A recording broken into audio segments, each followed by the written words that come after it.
ഈ ഭാര്യനും ഭർത്താവിനും വിളിച്ചുകൊണ്ടുപോയ ജാരനും ജാരത്തിയും ഉണ്ടല്ലോ, അവർക്കെതിരെ എന്തൊക്കെ ചെയ്യാൻ പറ്റും?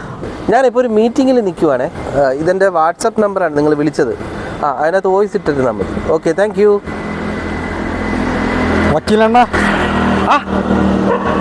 അങ്ങയുടെ റീല് ഞാൻ കണ്ടിരുന്നു. ഓ, താങ്ക് യു. വിവാഹിതരായിട്ടുള്ള ഈ പുരുഷൻ ലിവിങ് റിലേഷനിൽ ഏർപ്പെടുമ്പോൾ അവർക്ക് പോലീസ് പ്രൊട്ടക്ഷൻ കൊടുക്കുന്നു.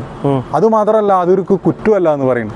വിവാഹിതനായിട്ടുള്ള ഈ പുരുഷൻ ഒരു ഭാര്യ ഉണ്ടല്ലോ, ഈ സ്ത്രീക്ക് എന്ത് നീതി ന്യായമാണ് നിയമത്തിൽ കൊടുക്കുന്നത്?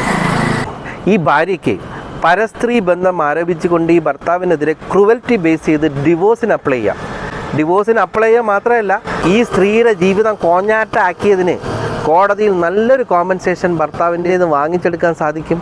മാത്രമല്ല, ഭർത്താവിൻ്റെ പ്രോപ്പർട്ടിയൊക്കെ ഇതിൻ്റെ പേരിൽ അറ്റാച്ച് ചെയ്ത് കീശയിലാക്കാനും സാധിക്കും. മാസാമാസം മെയിൻ്റനൻസിനും ഈ ഭാര്യയ്ക്ക് പെറ്റീഷൻ ഫയൽ ചെയ്യാം. ഭാര്യ മറ്റൊരു പുരുഷൻ്റെ കൂടെ ജീവിക്കുന്നതാണെങ്കിൽ ഭർത്താവിന് എന്തൊക്കെ ചെയ്യാൻ പറ്റും? ആ പുരുഷനെതിരെ BNS 84 അനുസരിച്ച് മജിസ്ട്രേറ്റ് കോടതിയിൽ ഒരു സ്വകാര്യ അന്യായം ഫയൽ ചെയ്യാൻ സാധിക്കും. 2 വർഷം വരെ തടവ് ശിക്ഷ ലഭിക്കുന്ന ഒരു കുറ്റമാണ് BNS 84.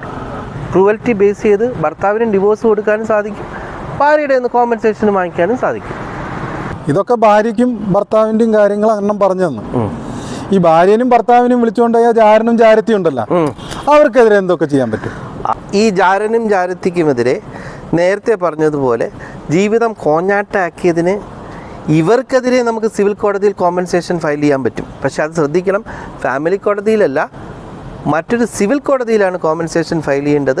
ഈ കോമ്പൻസേഷൻ അനുസരിച്ചിട്ടുള്ള കോർട്ട് ഫീ അടയ്ക്കണമെന്ന് മാത്രം.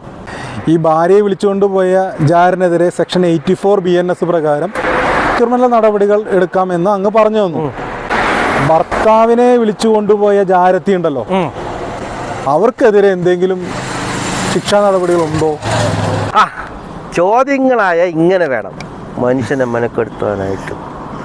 അതായത് രമണ, തൽക്കാലം ഈ ജാരനെ പിടിച്ചകത്തിടാനുള്ള ശിക്ഷാ വകുപ്പ് മാത്രമേ ഇപ്പം ഇന്ത്യൻ നിയമത്തിലുള്ളൂ. പക്ഷേ ഈ ജാരത്തിമാരെ പിടിച്ചിടാനുള്ള ശിക്ഷാ നിയമം ഇതുവരെ വന്നിട്ടില്ല. വരണമെങ്കിൽ ആ നിയമസഭാ മന്ദിരത്തിൽ അകത്തിരിക്കുന്ന ആളുകൾ വിചാരിക്കണം.